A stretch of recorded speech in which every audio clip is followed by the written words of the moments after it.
뉴욕의 대형 로펌에서 잘나가던 변호사, 월세만 $3,500씩 내면서 매일 4시간씩 지옥 같은 지하철을 타며 모두가 부러워한다던 꿈의 삶을 살고 있었습니다. 하지만 단 하루 인천국제공항에 발을 딛는 순간 30초 만에 끝난 출입국 심사, 로봇이 안내하는 공항 시스템, 그리고 반값에 2배 넓은 강남 아파트 앞에서 그녀는 울음을 터뜨릴 수밖에 없었습니다. 도대체 무엇이 그녀를 완전히 무너뜨리고 또 새롭게 살게 만든 걸까요? 저는 에밀리 스콧이에요. 32살이고 6개월 전까지만 해도 모든 걸 다 알고 있다고 생각했어요. 저는 뉴욕시에 살았어요. 잠들지 않는 도시라고 부르잖아요. 글쎄요, 저도 별로 잠을 못 잤어요. 하지만 여러분이 생각하는 이유와는 달랐어요. 매일 아침 6시 30분에 알람이 저를 향해 소리를 질러댔어요. 울리는 게 아니라 비프음이 나는 것도 아니고 마이너스 소리를 질러댔어요. 마치 제가 존재한다는 것에 화가 난 것처럼 말이에요. 저는 더욱 작은 아파트의 작은 침대에서 굴러떨어지듯 일어나서 창문 밖을 내다봤어요. 뭐가 보였냐고요? 벽돌벽이요. 말 그대로요. 그냥 빨간 벽돌들이 제 얼굴에서 약 3피트 떨어진 곳에 있었어요. 제 아파트는 부동산 중개업자들이 아늑하다라고 부르기 좋아하는 그런 곳이었어요. 저는 신발 상자라고 불렀어요. 한 달에 $3,500를 주고 침실과 거실, 그리고 식당 역할을 동시에 하는 방 하나를 얻었어요. 부엌은 너무 작아서 팔을 양쪽으로 벌리면 양쪽 벽을 다 만질 수 있을 정도였어요. 화장실은요? 아예 말하지도 마세요. 무릎이 문에 닿을까봐 변기에 옆으로 앉아야 했거든요. 하지만 저는 이게 정상이라고 스스로에게 말했어요. 세계에서 가장 위대한 도시에 사는 대가잖아요. 그렇죠? 아침 루틴을 마친 후 마이너스 더 오래 할 공간이 없어서 정확히 12분이 걸렸어요. 마이너스 커피를 들고 지하철로 향했어요. 지하철역은 제 아파트에서 도보로 10분 거리였어요. 10분이 별것 아닌 것 같지만 뉴욕 겨울에는 그 10분이 10시간처럼 느껴졌어요. 지하철 자체는 매일매일이 모험이었어요. 그리고 좋은 종류의 모험이 아니었어요. 살아서 나올 수 있을까 궁금해하게 되는 그런 종류의 모험이었어요. 상상해보세요. 오전 7시 45분이에요. 수백 명의 사람들이 지하의 금속통에 빽빽하게 들어차 있어요. 공기는 커피, 땀, 그리고 생각하고 싶지 않은 무언가가 섞인 냄새가 났어요. 기차가 너무 붐벼서 사방에서 낯선 사람들에게 눌려 있었어요. 누군가의 팔꿈치가 제 갈비뼈를 찔렀어요. 또 다른 누군가의 백팩이 기차가 흔들릴 때마다 제 얼굴을 때렸어요. 기차 자체는 1970년대에서 온 것 같았어요. 좌석들은 찢어져 있었어요. 바닥에는 정체불명의 액체가 있었어요. 그리고 믿어주세요. 그게 뭔지 알고 싶지 않을 거예요. 때때로 불빛이 깜빡였어요. 때때로 기차가 아무 이유 없이 터널 한가운데서 그냥 멈춰서 저희는 모두 어둠 속에 앉아서 무슨 일이 일어나고 있는지 궁금해했어요. 사무실까지 가는데 좋은 날에는 1시간 15분이 걸렸어요. 나쁜 날에는 대부분의 날이 나쁜 날이었어요. 2시간이 걸렸어요. 제 인생에 2시간이 사라진 거예요. 그냥 출근하기 위해서 말이에요. 그리고 집에 돌아오는데 또 2시간이 걸렸어요. 그러니까 하루에 4시간을 그냥 이동하는데 썼어요.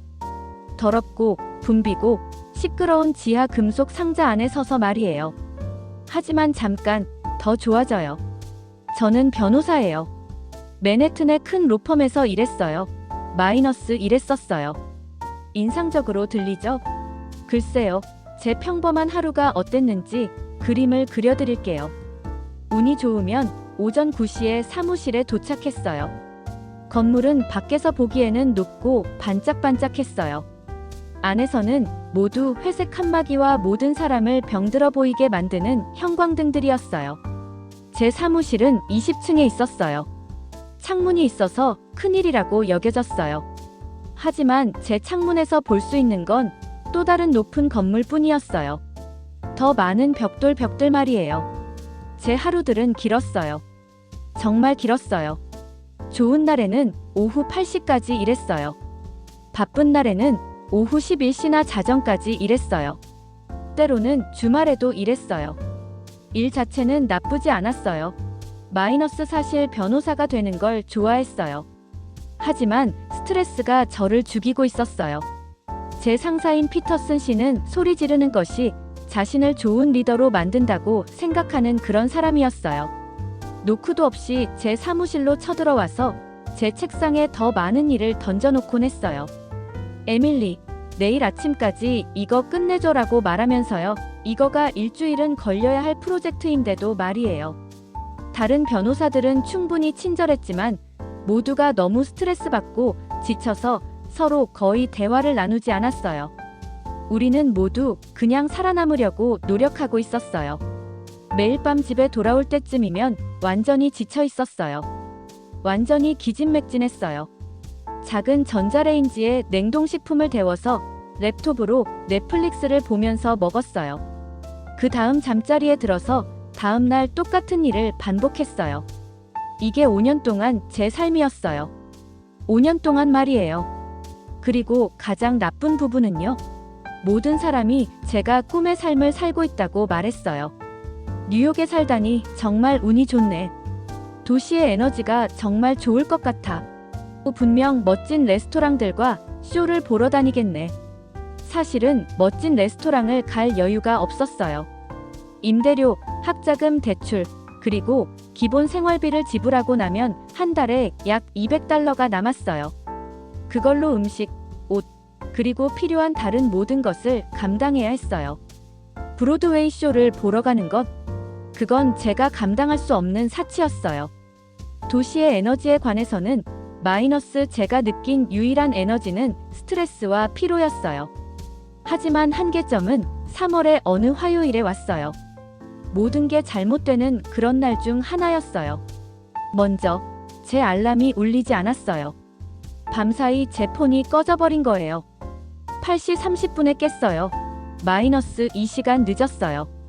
어제 입었던 옷을 대충 입고 아파트에서 뛰쳐나왔어요. 지하철이 연착되었어요. 당연히 그랬죠. 플랫폼에서 30분 동안 서서 기차를 기다렸는데 지나가는 기차마다 너무 꽉 차서 탈 수가 없었어요. 마침내 기차에 몸을 구겨 넣었을 때 목적지까지 가는 중간에 고장났어요. 어두운 터널에서 또 30분을 앉아 있었어요. 마침내 오전 11시에 직장에 도착했어요. 피터슨 씨가 기다리고 있었는데 얼굴이 화로 빨갛게 달아올라 있었어요. 스콧, 어디 있었어? 존슨 미팅이 10시였잖아. 저는 존슨 미팅을 완전히 잊고 있었어요. 중요한 고객 미팅이었는데 제가 사건 요약을 발표하기로 되어 있었어요. 제 마음이 가라앉았어요. 정말 죄송해요, 선생님. 제 알람이. 변명은 듣고 싶지 않아. 이건 받아들일 수 없어. 그날 나머지 시간은 재앙이었어요. 존슨 계정 상황을 고치려고 노력했지만 너무 늦었어요. 그들은 다른 로펌으로 가기로 결정했어요. 제 상사는 저를 완전히 탓했어요. 그날 저녁 집으로 가는 지하철에 앉아서 제 인생에서 가장 우울한 기분이었어요. 기차는 또 연착되었어요. 저와 똑같이 지치고 화난 사람들에게 둘러싸여 있었어요. 제 옆에 여자는 전화로 누군가에게 소리 지르고 있었어요. 제 맞은편의 남자는 잠들어서 시끄럽게 코를 골고 있었어요. 한 10대는 헤드폰 없이 음악을 틀고 있었어요. 주변의 이 모든 사람들을 보면서 뭔가를 깨달았어요. 우리는 모두 갇혀 있다는 것을요. 우리 모두 가요. 스트레스, 피로, 그리고 간신히 버텨나가는 이 순환 속에 갇혀 있었어요. 그날 밤 모든 것을 바꿀 결정을 내렸어요. 하지만 그때는 아직 몰랐어요.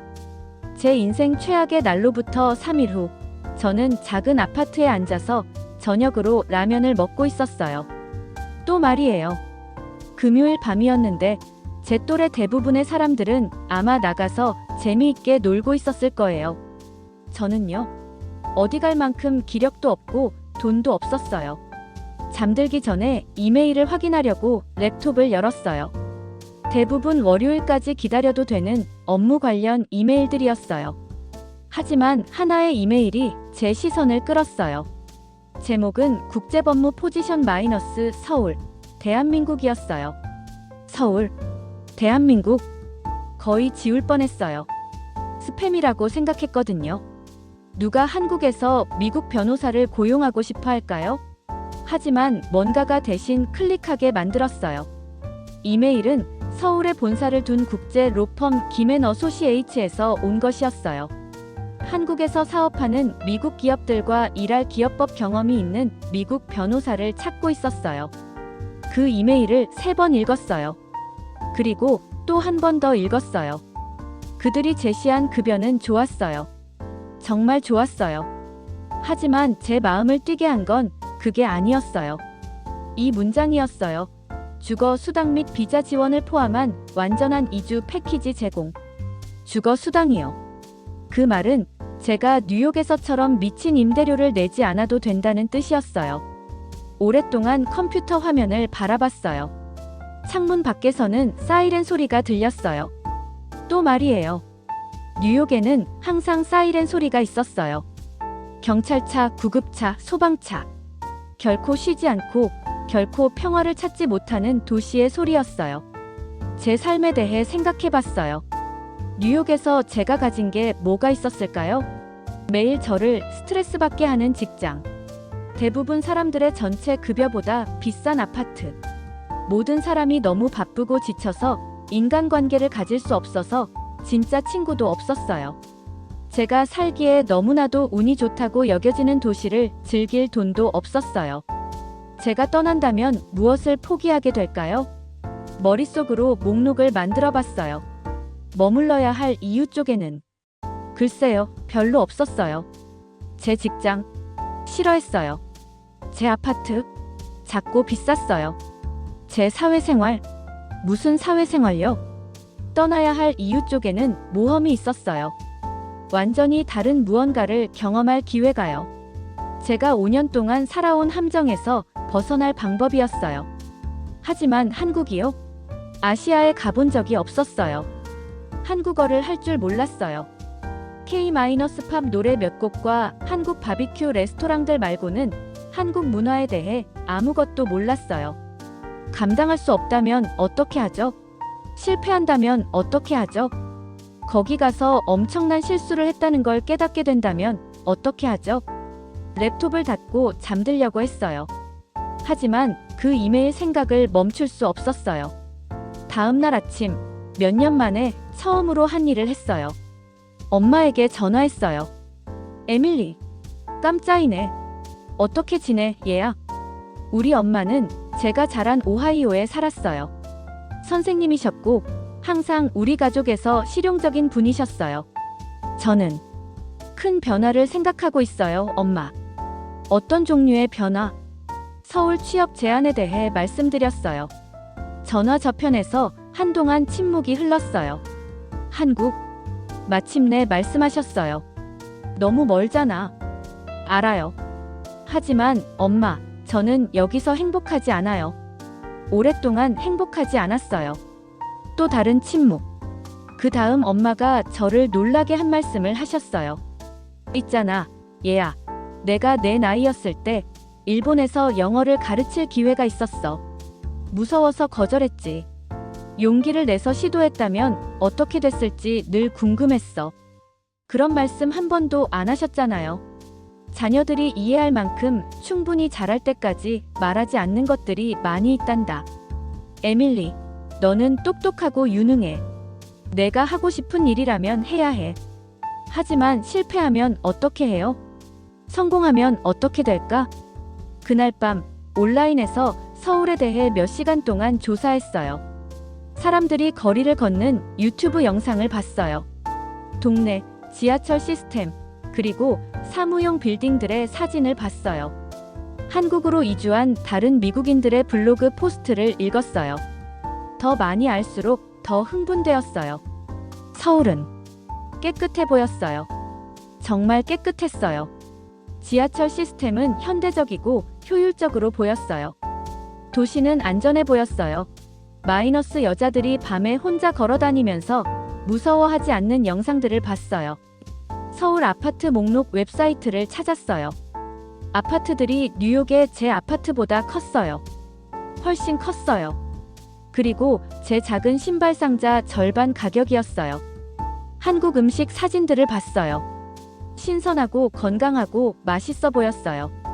제가 매일 밤 먹는 냉동식품과는 전혀 달랐어요. 한국 직장 문화에 대한 영상을 봤어요.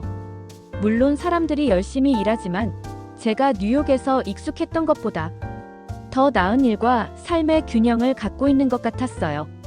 기업들이 좋은 혜택을 제공했어요. 사람들이 휴가를 냈어요. 일요일 밤까지 결정을 내렸어요. 랩톱을 열고 김앤 어소시에이츠의 답장을 쓰기 시작했어요. 김 변호사님께 서울 법무 포지션에 대한 이메일 감사드립니다. 이 기회에 매우 관심이 있습니다. 그 이메일을 5번 썼다가 다시 썼어요. 전문적이지만 동시에 열정적으로 들리기를 원했어요. 제가 그냥 뉴욕에서 벗어날 방법을 찾는 게 아니라 한국으로 이주하는 것에 대해 진지하다는 걸 알리고 싶었어요. 마침내 전송 버튼을 눌렀어요. 그 다음 의자에 기대 앉아서 제가 방금 무엇을 했는지 깨달았어요. 제 인생을 완전히 바꾸는 첫 번째 단계를 밟은 거예요. 심장이 빨리 뛰었어요. 무섭기도 하고 흥미진진하기도 했어요. 이게 제가 내린 최고의 결정이거나 아니면 제 인생 최대의 실수일 거예요. 다음 날 아침 직장에서 모든 게 다르게 보였어요. 제 회색 사무실이 더 이상 제 직장처럼 보이지 않았어요. 제가 곧 탈출할 감옥처럼 보였어요. 피터슨 씨가 뭔가에 대해 소리 지르려고 제 사무실로 쳐들어왔을 때 저는 그냥 고개를 끄덕이고 미소 지었어요. 속으로는 생각했어요. 곧 당신과 더 이상 상대하지 않아도 될 거야. 그날 저녁 역겨운 지하철에 탔을 때 지치고 화난 얼굴들을 둘러보면서 생각했어요. 곧 서울의 깨끗하고 현대적인 기차를 탈 거야. 그 수요일 김앤 어소시에이츠로부터 답장을 받았어요. 금요일에 화상 면접을 하고 싶다고 했어요. 나머지 줄을 준비하는데 보냈어요. 한국 비즈니스 문화를 조사했어요. 면접 질문 답변을 연습했어요. 한국을 이해하려고 한국 뉴스까지 봤어요. 금요일이 왔어요. 점심시간에 제 사무실에서 랩톱 카메라를 켜고 면접을 봤어요. 김 변호사님은 친절해 보였어요. 영어를 완벽하게 구사하시고 제 경험과 왜 한국으로 이주하고 싶은지에 대해 사려 깊은 질문들을 하셨어요. 새로운 도전을 찾고 있어요라고 말씀드렸어요. 다른 문화를 경험하고 미국 기업들이 한국 시장에서 성공하도록 도움을 주고 싶어요. 거짓말은 아니었어요. 하지만 전체 진실도 아니었어요. 전체 진실은 제가 뉴욕에서의 삶에서 벗어나기를 절실히 원했고 한국이 완벽한 탈출구처럼 보였다는 거였어요. 곧 연락드리겠습니다라고 면접 마지막에 김 변호사님이 말씀하셨어요. 그 주말은 제 인생에서 가장 긴 주말처럼 느껴졌어요. 10분마다 이메일을 확인했어요. 다른 아무것도 집중할 수 없었어요. 월요일이 왔어요. 화요일이 왔어요. 수요일이 왔어요. 이메일이 없었어요. 목요일쯤 되어서는 취업이 안 된 것 같다고 생각하기 시작했어요. 아마 제가 그냥 도망치려고 한다는 걸 눈치챌 수 있었을 거예요. 아마 제 면접이 생각한 것만큼 잘 안 되었을 거예요. 그런데 목요일 저녁 또 다른 냉동식품을 데우고 있을 때 새 이메일 알림으로 폰이 울렸어요. 이메일을 열 때 손이 떨리고 있었어요.